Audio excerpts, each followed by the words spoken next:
ये बंद है।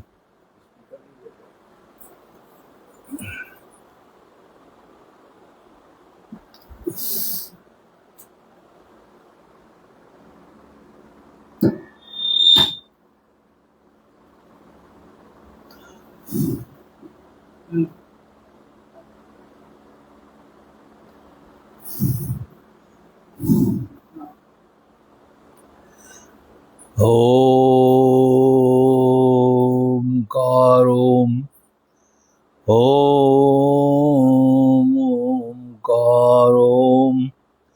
ओम नमः शिवाय, ओम नमः शिवाय, ओम नमः शिवाय, ओम नमः शिवाय, ओम नमः शिवाय, ओम नमः शिवाय, ओम नमः शिवाय, ओम नमः शिवाय, ओम नमः शिवाय, ओम नमः शिवाय, ओम नमः शिवाय, ओम नमः शिवाय, ओम नमः शिवाय, ओम नमः शिवाय, ओम नमः शिवाय, ओम नमः शिवाय, ओम नमः शिवाय।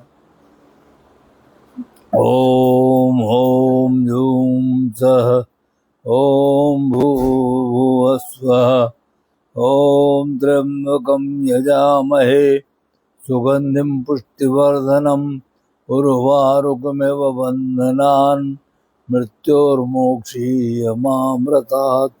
ओम स्वभुवो ओम सहजूम ओम ओम ओम ओम जूम सः ओम भूर्भुवस्वः ओम त्र्यंबकं यजामहे सुगंधिं पुष्टिवर्धनम् उर्वारुकमिव बन्धनान् मृत्योर्मोक्षीयमामृतात्। ओम स्वः भुः ओम सः जूम ओम ओम ओम ओम जूम सः ओम भूर्भुवस्वः ओम त्र्यंबकं यजामहे सुगंधिं पुष्टिवर्धनम् उर्वारुकमिव बन्धनान् मृत्योर्मोक्षीयमामृतात्। ओम नमः पार्वती पते हर हर महादेव। आज कथा को प्रारंभ करने के पश्चात एक विषय सामने आया है और विषय बड़ा गहन, गंभीर और विचारणीय है। इसलिए जब मैंने इस विषय को पढ़ा तो मुझे लगा कि इसके ऊपर चर्चा करना चाहिए। एक बार भगवान गरुड़ जी, जिन्होंने गरुड़ पुराण की रचना की है, उन्होंने भगवान कृष्ण के पास गए, द्वारका जी गए और जाके वहाँ उनसे पूछा, हे भगवान, मैं एक चीज को लेकर मेरे दिमाग में बड़ा संशय है और मैं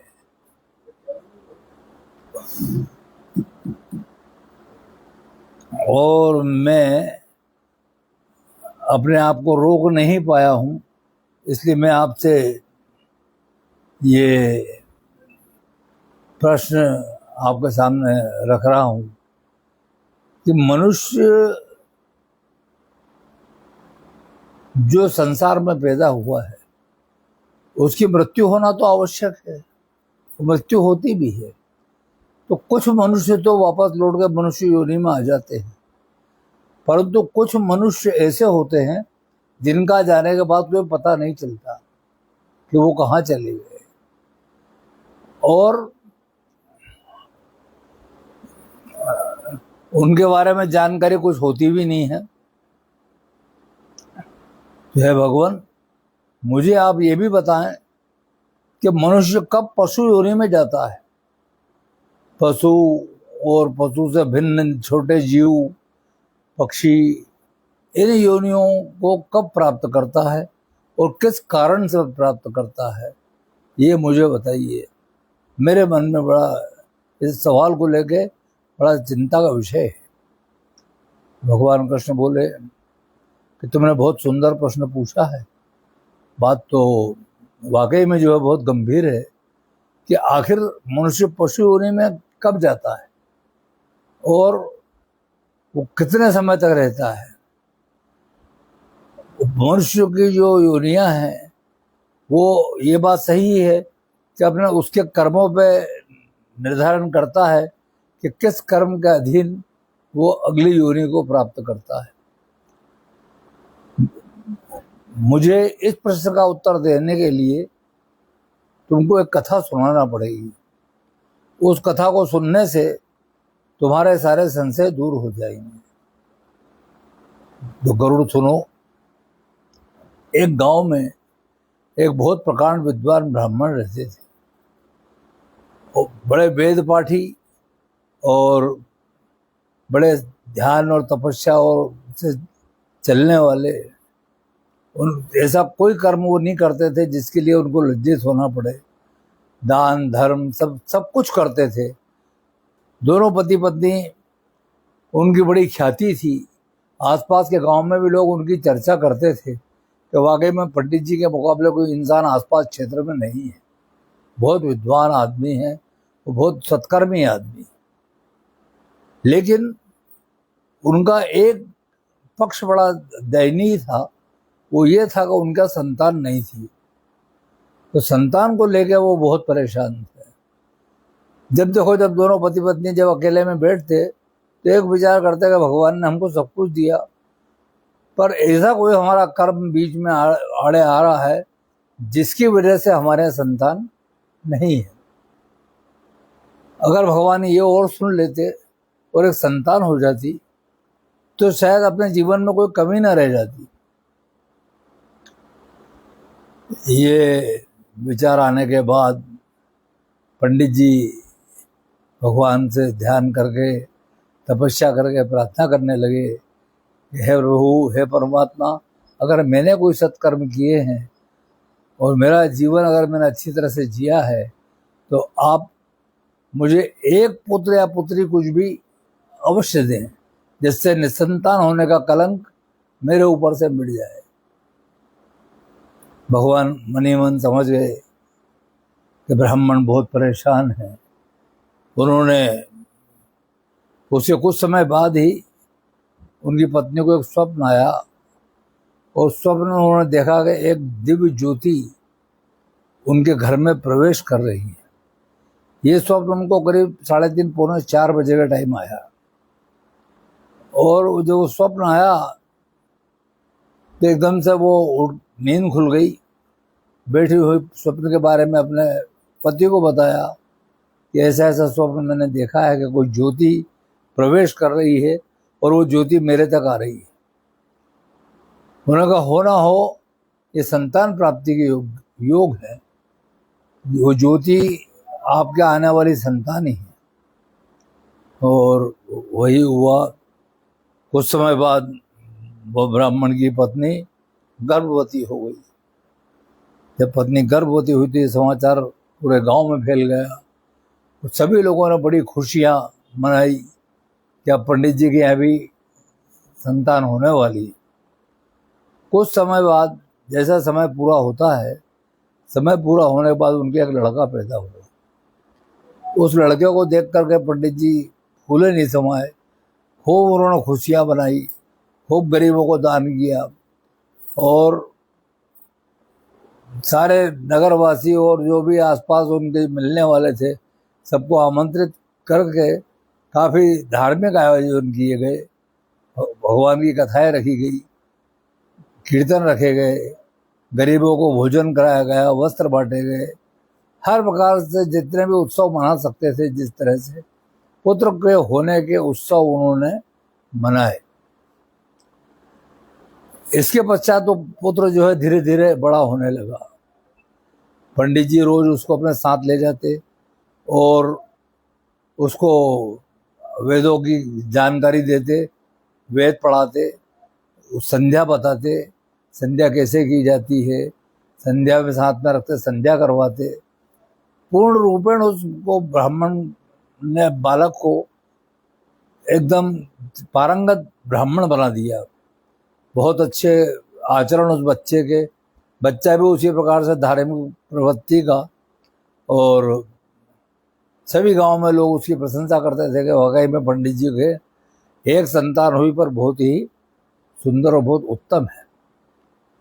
लेकिन कर्म का जो विधान है, कर्म का विधान बदला नहीं जा सकता। जब ये चल रहा था, इसी बीच लड़का जवान होने लगा, और जब जवान हुआ तो वो गांव में बाहर बच्चों के साथ खेलने लगा, जाने आने लगा, बैठने उठने लगा। तो वहाँ उसको कुछ ऐसे जवान युवा मिल गए जो बुरी आदतों से ग्रसित थे। उनके साथ रह के वो बालक धीरे धीरे शराब पीना, मांस खाना, ये सब कुछ सीख गया। पंडित जी को जानकारी नहीं, घर में से भी पैसा चुरा चुरा के ले जाता और उन दोस्तों को पार्टियां देता, मटन खाता, कभी कुछ करता। काफी धीरे धीरे उसकी वो आदत जो है आवश्यकताएं बन गई। किसी भी प्रकार का व्यसन पहले आदत बनती है तो फिर वो आवश्यकता बन जाती है।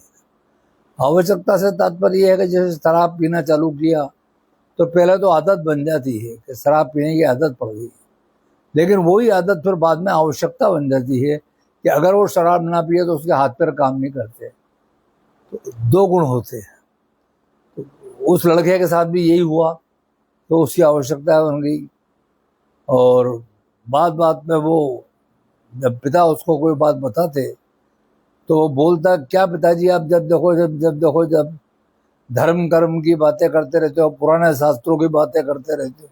अरे वर्तमान युग है और इसमें जीने के तरीके अलग हैं, कुछ हमें भी तो हमारे मन के हिसाब से जीने दो। है क्या लगा रखा है, ये जाप करो, ये पंडिताई करो, ये फलाना करो, ये वो भगवान की पूजा करो, सब बेकार है। बोलो उसमें कोई दम नहीं है। आनंद जिसमें मिले वो जितने दिन का जीवन है उसमें आनंद भोग लिया जाए, वो सबसे ज्यादा महत्वपूर्ण है। वो लड़का इस प्रकार से बाप को बोलने नहीं देता। जब जब बाप ने प्रयास किया उसको रोकने का तो तरह तरह के तर्क देके वो पिता को जो है वो बात को चलने नहीं देता। बाप उसकी इस प्रकार की बातों से बड़ा दुखी रहने लगा कि ये मेरे साथ क्या हो रहा है। मैंने तो बड़ा अच्छा सोच के और बड़ा अच्छे कर्म मेरे रहे हैं और ये लड़का मेरे पैदा हुआ तो मैंने बड़ी खुशियां मनाई थी, पर ये तो आज ऐसे आचरण कर रहा है जो बिल्कुल किसी लायक ही नहीं है। समाज में भी जो है ये अभ्यास का पात्र बनूंगा और मेरा जीवन नरक हो गया। घर में से जो है धीरे धीरे धन ले जाने लगा। कभी पैसे ले गया, कभी कुछ ले गया, कुछ ना मिला तो बर्तन ही ले जाके बेच दिए। इस प्रकार से मतलब वो उस आदत का गुलाम होता गया और पंडित जी दिन पे दिन टूटने लगे। एक समय पति पत्नी दोनों बहुत परेशान कि अब क्या करें। पुत्र ऐसा निकल गया कि अब हम कुछ कर भी नहीं सकते हैं।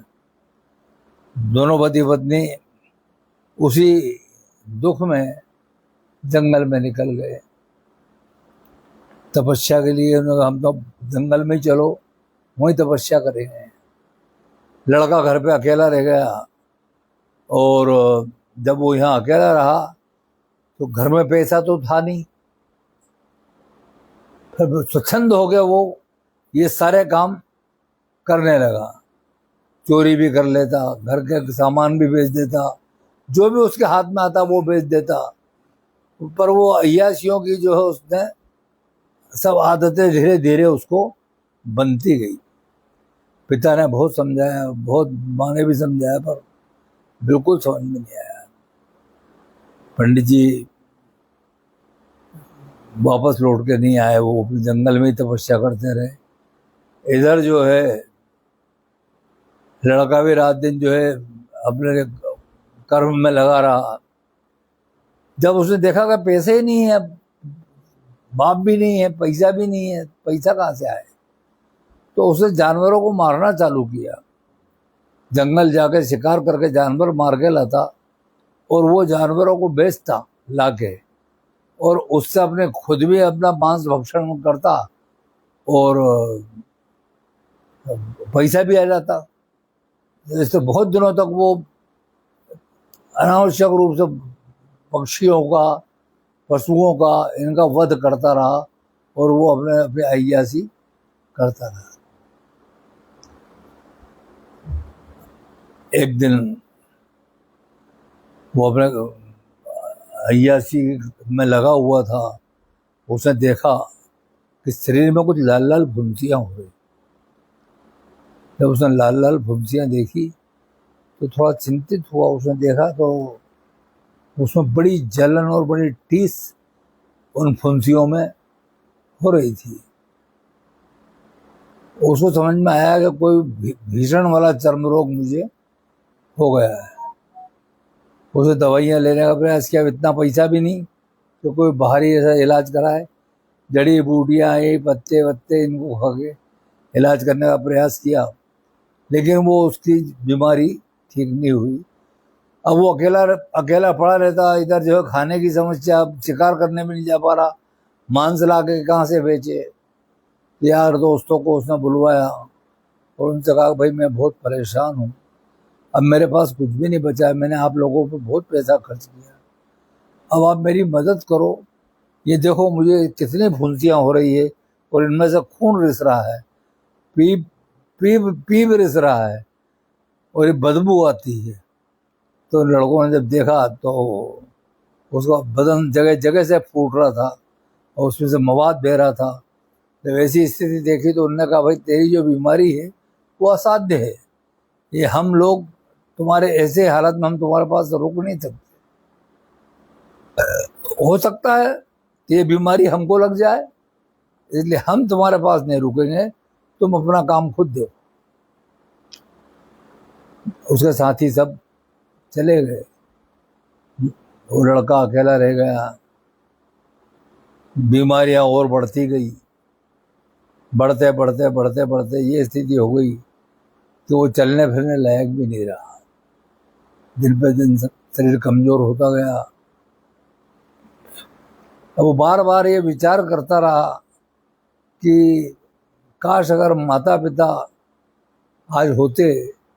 मैंने उनको बहुत सताया, मैंने बाप माँ को बहुत गलत सलत बोला और उनको बहुत सताया। कुछ भी हो जाए एक बार मैं उनसे माफ़ी जरूर मांगूंगा, मैंने जो भी कर्म किए हैं उसके एक बार बाप माँ से माफ़ी तो मांगूंगा। ये सोच के वो उठा और बाप माँ को ढूंढने निकल पड़ा।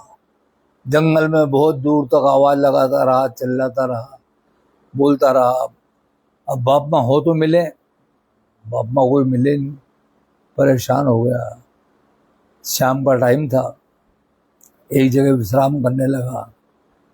जैसे विश्राम कर रहा था एकदम शेर आ गया और शेर ने उसकी गर्दन दबोच ली।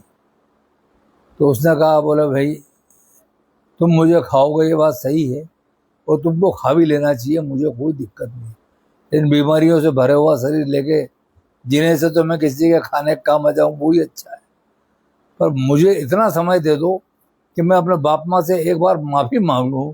मैंने उनके साथ बहुत गलत किया है, अच्छा व्यवहार नहीं किया है, इसलिए मैं उनसे माफ़ी मांगना चाहता हूँ, इतना समय मुझे खाली दे दो। शेर बोला,